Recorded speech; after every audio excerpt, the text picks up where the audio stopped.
সন্তানের বাবুল্লা জায়গা আরো 3 না দখল করে আর বন্যার কান হাফালাই 15 লাখ টাকা দাবিদার ঘরের রিয়ান।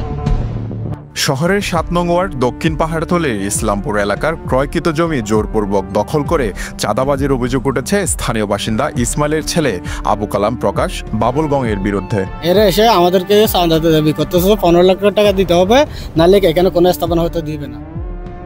জানা যায় কোনো মালিকানা ছাড়াই দীর্ঘদিন ধরে জোরপূর্বক দখল করে স্থাপনা নির্মাণ করে ভাড়া দিয়ে আসছে তারা। কক্সবাজার ইন্টারন্যাশনাল ইউনিভার্সিটিতে চলছে ভর্তি মেলা। আগামী 27, 28 ও 29 অগস্ট এই ভর্তি মেলার ভর্তি ফিতে পাচ্ছেন 60% ওয়েভার। ধন্যবাদ। অথচ প্রকৃত জায়গার মালিক সেলিম গং তাদের ক্রয়কৃত জমিতে স্থাপনা করতে গেলে তাদের নানা ধরনের হুমকি ও প্রাণনাশের ধমক দিয়ে চাঁদা দাবি করে আসছিল বাবুল ও তার সহযোগীরা। দখল স্থায়িত্ব করতে এবং জমিতে কেউ আসলে তাদের প্রতিহত করতে লাগিয়েছিল সিসিটিভি ক্যামেরাও। এই বিরোধ নিয়ে উভয় পক্ষের সাথে বৈঠকে বসতে চাইলে কাগজপত্র ও অন্যান্য অজুহাতে বৈঠকের সময় নির্ধারণ করেও বসেননি বাবুল। গেল রোববার সকালে নিজেদের জমি উদ্ধার করতে স্থানীয়দের সহযোগিতায় বাবুলের অবৈধভাবে নির্মিত টিনের ঘরটি উচ্ছেদ করে প্রকৃত জমির মালিকেরা।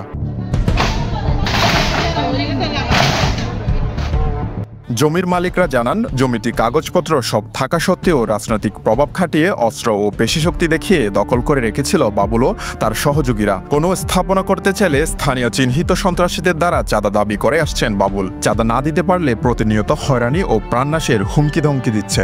আর জায়গা হইলে ইয়ান কিনা জায়গা মাহমুদ সিদ্দিক, তারপরে ওই সন্তানের বাবুল দখল করে হদা আর 15 টাকা দিলে উঠুম তো বিচার চালি যখন ইয়ারা কাগজ না কিনিয়ার আছে জানছো তো সদি তারাতে বেগিন ক্লিয়ার আছে কাগজ নাই হদা একটা বাজু সারি দিম হয়তো তোমার আর দাম বাইনতে আসছে হদা আর বাই লো যাইম বই আজ্জা ঘরের হাইল্লা ঘরের এং করতে করতে আর বাড়াই এত হদা আর ভোটিয়া খরচ করে আর 15 লাখ টাকা দিয়া ফুরিব তৈ লৈ দিম এখন মানে আর বাই 24 বছর কিনেতে ইয়ান মানে পরিষ্কার জায়গা এলে বাবুলি আর মাহমুদ সিদ্দিক হবে ইতারা মানে 15 লাখ টাকা দাবি করি এর মানে এর ঢুকে গাই তো মানে যাতে যাইতে হইয়ে মানে হারালে 15 লাখ টাকা 15 লাখ টাকা হচ্ছে। এখন বাবুল তারপর আর হচ্ছে যে সিদ্দিক এরা এসে আমাদেরকে চাঁদাতে দাবি করতেছে 15 লাখ টাকা দিতে হবে, নাহলে এখানে কোনো স্থাপনা হয়তো দিবে না। আর আব্বা বিদেশতে এসে প্রবাসী একজন আজ 42 বছর ধরে ও যখন প্রবাসতে আয় না এরা কেন স্থাপনা করতে চাই হতে এরা হতে হাজ করলে হতে কি দিয়া পারবো আর কি চাঁদা দিয়া পারবো মানে ইতারা এং করে চলে আর কি এটা যারা আছে তারা তৈলে হতে আর চাঁদা দিয়া পারবো নয়তো হতে ওনারা এটাকে ইয়া করে নেওয়া পারবে। এ ব্যাপারে অভিযুক্ত বাবুলের কাছে জানতে চাইলে তিনি অস্বীকার করে উল্টো তার বিরুদ্ধে হয়রানি করা হচ্ছে বলে দাবি করেন তিনি। আমি নাকি তাদের কাছ থেকে চাঁদা চাইছি 15 লাখ, কি প্রমাণ আছে তাদের কাছ থেকে আমি 15 লাখ টাকা চাঁদা চাইছি? কখন চাইছি? কি কে বলছে? এটা একটু প্রমাণ দিতে বলেন। ষড়যন্ত্র করে অস্ত্র দিয়ে চালান দিয়েছিল। এই যে কালকে পরশুদিন শুক্রবার জুমার টাইমে, এই জুমার টাইমে এরা কি আমার পাশে অ্যাপ ঢুকাইছে। এর আগে জমি বিরোধের বিষয়ে স্থানীয়ভাবে সালিশি বৈঠকের মাধ্যমে সমাধানের চেষ্টা করেছিলেন সাবেক স্থানীয় পৌর কাউন্সিলর উসমান সরওয়ার টিপু। তিনি জানান, প্রকৃত মালিক সেলিমের বাবা শাহ আলম, কিন্তু একটি সিন্ডিকেট আছে যারা জমি জবরদখল ও পাহাড় কেটে পুরনো রোহিঙ্গাদের বিক্রি করে। প্রশাসনের কাছে বিষয়টি খতিয়ে দেখার জন্য আবেদন করেন তিনি। এই জায়গাটা কিন্তু এই যে উনাদের ছিল, এই যে সেলিম ভাইয়ের বাবা কিন্তু দীর্ঘদিন বিদেশে ছিল।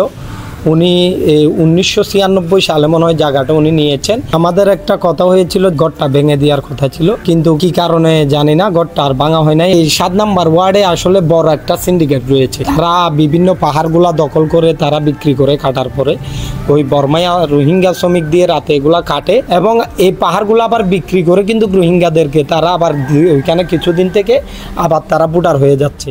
এ বিষয়ে জমি প্রকৃত মালিক মোহাম্মদ সেলিম বাদী হয়ে কক্সবাজার সদর মডেল থানায় একটি অভিযোগ দায়ের করেন।